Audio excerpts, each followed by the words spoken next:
This segment brought to you by Kansas Farm Bureau, the voice of agriculture. To join today or for more information, go to kfb.org or find us on Facebook and Twitter.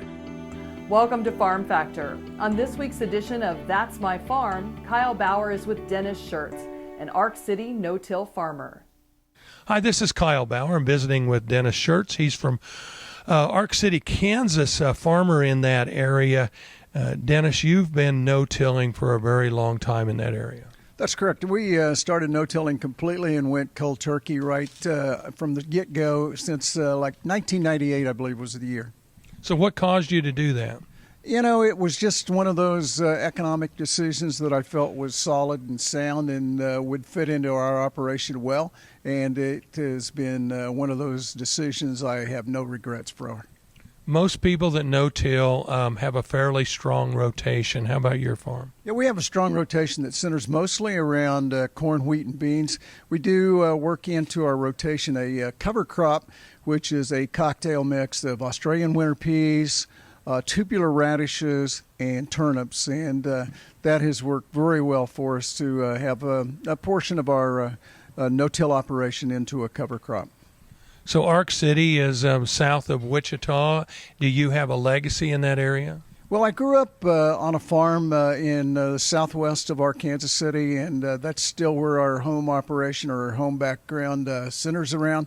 Part of the farm that I grew up on is still part of the farming operation that I manage and operate today. So your parents were obviously there, grandparents in that general area as well? Yeah, my parents were from that area. They actually grew up just across the border in Oklahoma because, as you know, our Kansas City sits right on the Kansas-Oklahoma border. So they were actually grew up in Oklahoma, but had a farming background at that point in time in their life also.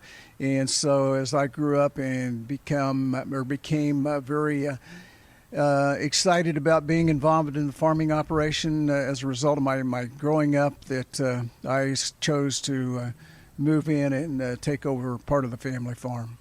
So no-tilling that many years, has your farm evolved because of that? How you do things and or your investments and or the tilth of the soil?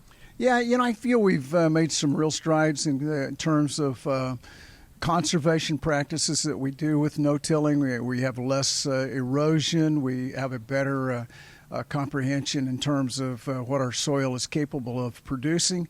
And so as a result of the rotation of no-till operation and as a result of the cover crops that we use, I think we've added to the quality and the conservation of our soil.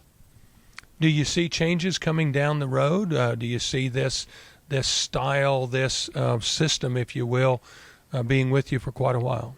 Well, I think no-till is here to stay. And, you know, it's just much more economical from a standpoint of an operating cost. And so I think it will be with us. And I've been very, very pleased with the results that we've gained out of no-till farming and look forward to the future. And I think with technology, we're only going to get better with no-till farming, and adding the technology that we have today to it will certainly improve it.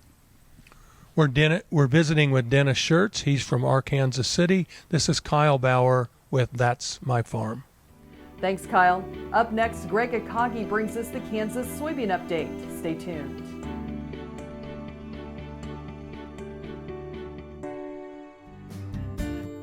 Watch Ag AM in Kansas online at agamandkansas.com.